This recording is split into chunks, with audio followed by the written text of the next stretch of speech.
welcome to another episode by the Happy Woodworker.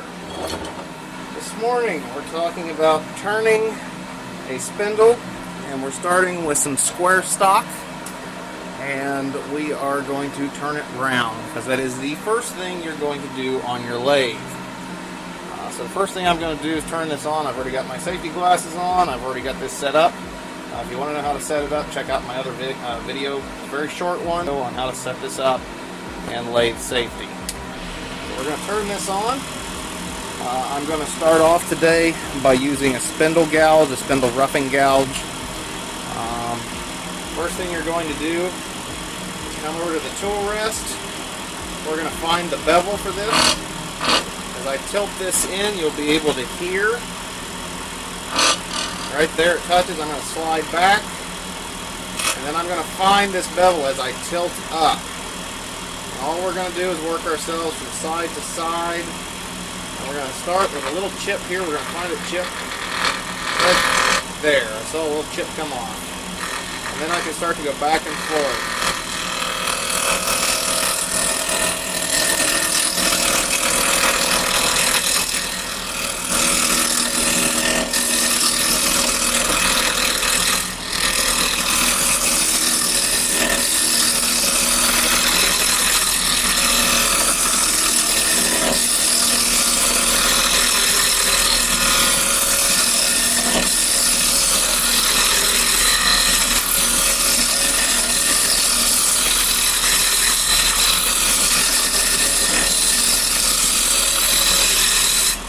So as I'm working my way back and forth on this, I'm actually kind of watching up here to see how my line is doing. I'll be able to tell if I've got any funky waves or anything going on.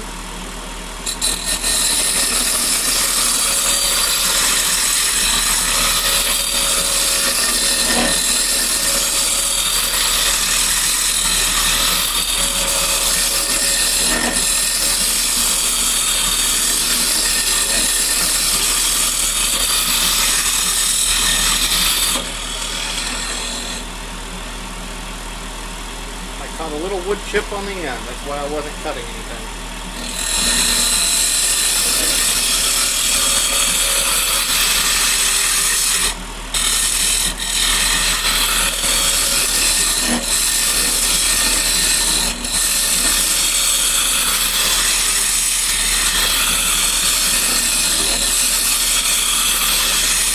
Now, how do I know if I'm round? Well, I set my tool on here.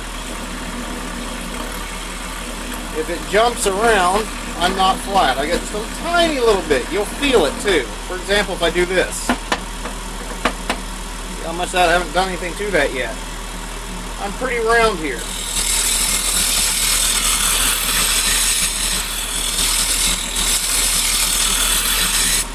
It only takes a couple minutes to turn something from square to round, and as you can see, there's my one little edge. It's still not quite there yet, and I am going to be working on a specific project today, so I'm going to pull out my caliper and I'm going to do some sizing. My next video I'm going to be turning some chess pieces, so some of you may want to watch that. For me to set my circumference, I'm going to open my caliper up just by turning this. And then I'm going to size this by closing it back up and getting this approximately to what I want. Now I know just how wide this needs to be, and I can keep going. Again, we're going to turn this down to size here. Only take a couple minutes. I did another video the other day very slowly where I was turning some tool handles. Feel free to check that out. I did that one really, really slow. As you can see today, I'm taking a more aggressive bite.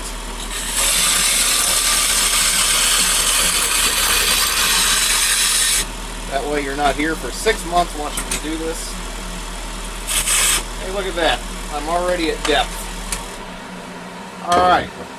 So my next step is to come over and move the tool rest and reposition this so that I can bring this next section down to round. So I'm going to do the same thing. We're going to turn this, Make sure that my tool rest is not too close, not too far away. We want it just right. Or as my daughter would say, you want the Goldilocks solution. Not too hot, not too cold, it's just right. In this case, it's not too close and not too far away. Alright, I'm where I want to be. My gouge ready again. And here we go.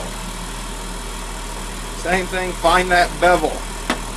Ooh, see that? A little too close. There we go. Anybody can do this. Find the beginning of a chip. I see a little chip coming off. Straight across. Same thing. And you may find it easier just to start from one direction and move to one direction. Once you're more experienced, you'll get comfortable just going back and forth. Find the bevel.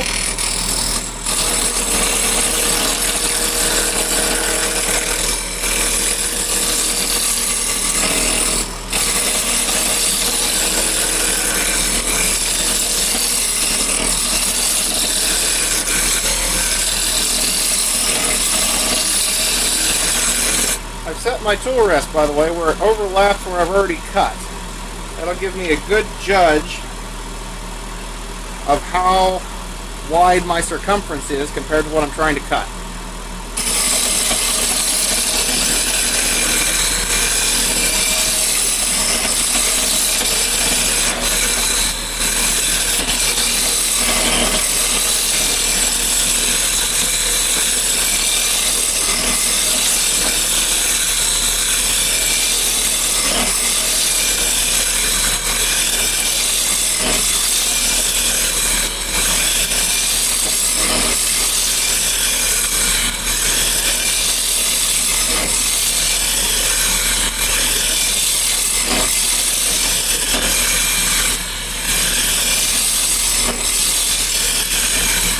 You can see just how many wood chips fling all over you doing this. That is normal. It is to be expected.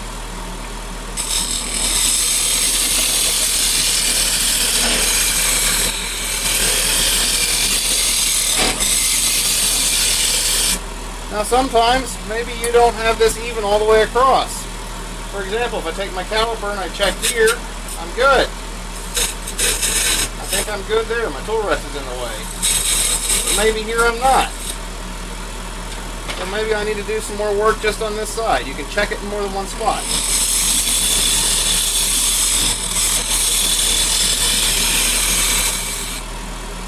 To get a better cut or a better finish, you want to turn at a higher speed and take a smaller cut. Not quite as aggressive.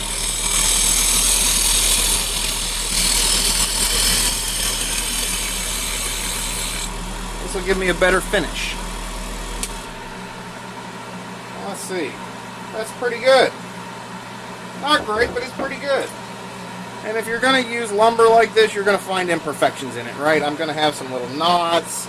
I've got a little hole in there. Hopefully those won't be in my way. If they are, then I'll just skip over to the next piece. This stuff is $2 a board for 8 feet. You can't beat the price for something like this. And in this case, I'm doing half a set, a chest set out of pine, and then I'll do another half out of oak, just so they have different colors. Or maybe I'll do it all out of pine and just stain one set. So I can bring my caliper over, test a couple places along through here. This should clear all the way through. I'm just not pushing it. I think I need to do a little bit more here. Not a lot, but a little. And then we're ready to go.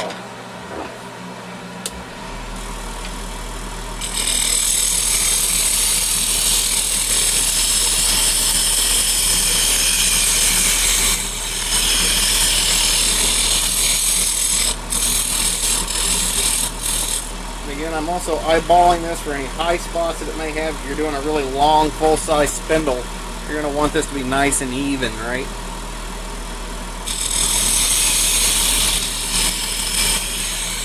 I'm cutting chest pieces next after I turn this down to round. So if I'm 1,000th off here, or 10,000th off, nobody's going to notice that. Not precision woodworking today. So I'm going to move my tool rest again. And we're going to reset it, and As I keep going, you keep getting closer and get a better view. So I'm going to reset the camera as well, just so you can see what's going on.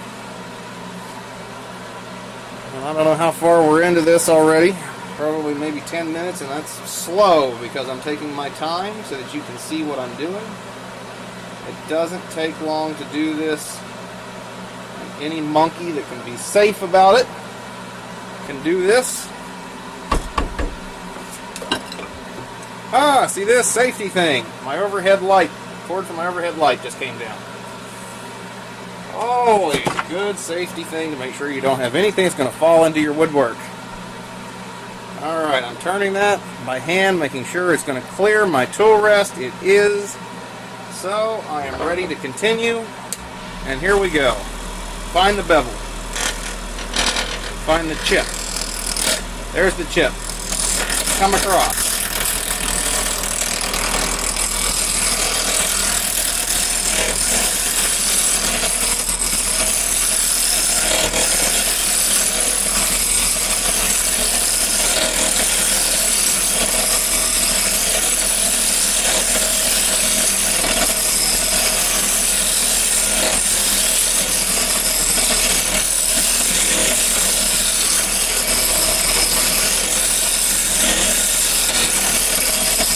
While I'm doing this, by the way, I'm also kind of rotating my tool. On this end, I'm this way. By this end, I'm rotating this way. This has the advantage of the end that's cutting. If I'm over on this side, I want this end to be down against the tool rest. That way it can't pull it. I don't want the piece of wood to pull my tool. Helps me maintain control. You come off of this, make sure you refine the bevel. That way it doesn't catch and it doesn't yank your tool up into your face.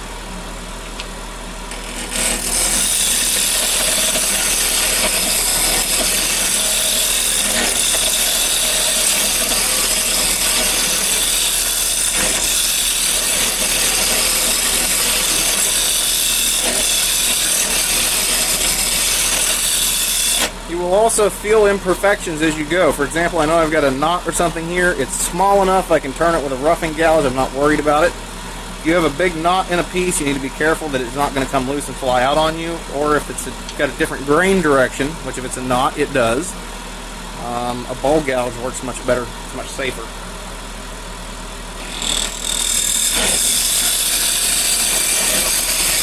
But you'll be able to feel it. It's harder right there. It doesn't cut as well.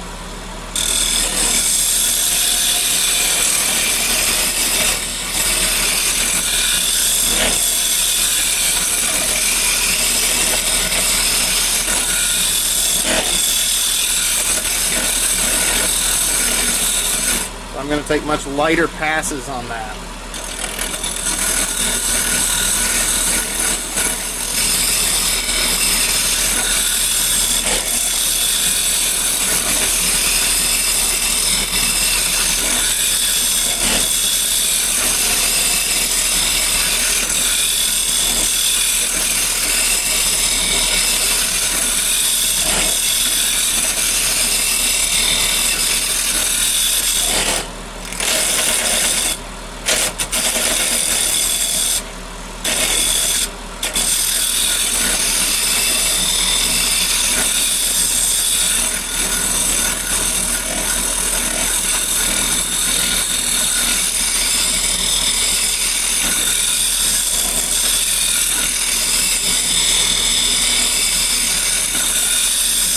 I think I'm almost there.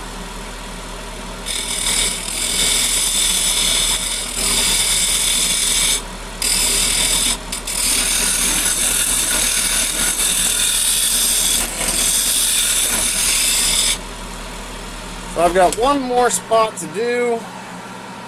See, there's that knot. A knot has a different grain direction. This knot doesn't quite look loose, but it looks like it could come loose on me, so I'm always going to be aware that could fly out at me, could injure my eyes. That's why I keep the safety glasses on. So I'm going to finish this little spot over here. We're going to turn that round. This is Wood Turning 101 for the beginner, or for somebody who wants to learn how to turn wood. Again, Anybody can do this. It does not take long to learn. It's not complicated. And in this video, we're using a spindle roughing gouge, which is what this is designed to do. A roughing gouge will turn square stock into round stock. So I've reset my tool rest. I'm going to spin that one more time. You know what? I feel just a little bit of brush right there, so I'm going to reset that again. I want this to clear completely.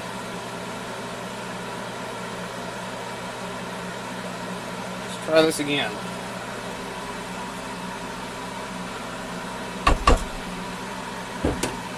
Again, I like to tap mine down with a rubber mallet just to make sure my tool rest is secure. I'm not being a gorilla on it though. Much easier to use the pressure from the mallet than it is from my hand. And here we go. I'm going to find the bevel. Find the chip. There's the chip. I'm using pretty light pressure first starting off. As it gets more round, I'll exert a little more pressure. Not much.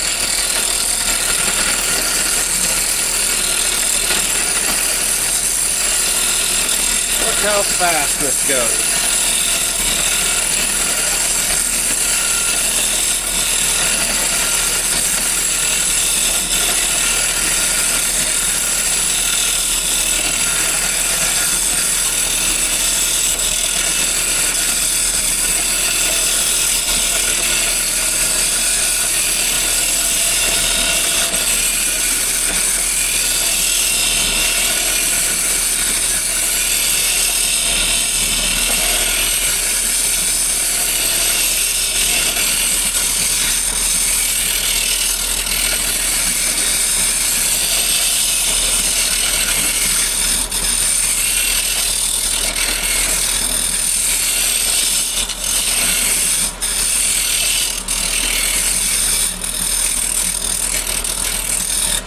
If I've done it right, by the time I'm done, you shouldn't be able to tell where each segment stopped.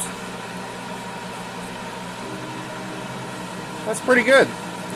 So there we go. Wood turning and woodworking 101 for the beginner, for someone who wants to learn.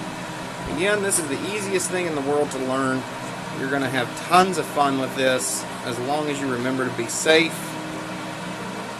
There we go. I have turned a square piece of stock into a nice round spindle. My next video, I'm going to be cutting some chest pieces out of this. That is going to be a longer video.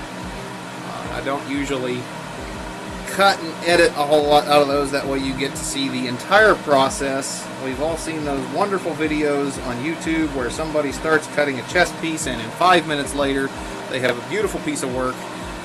I generally like for you to see the whole process, and it does not take necessarily 5 minutes. Sometimes it takes 10 or 20 or 30 or an hour.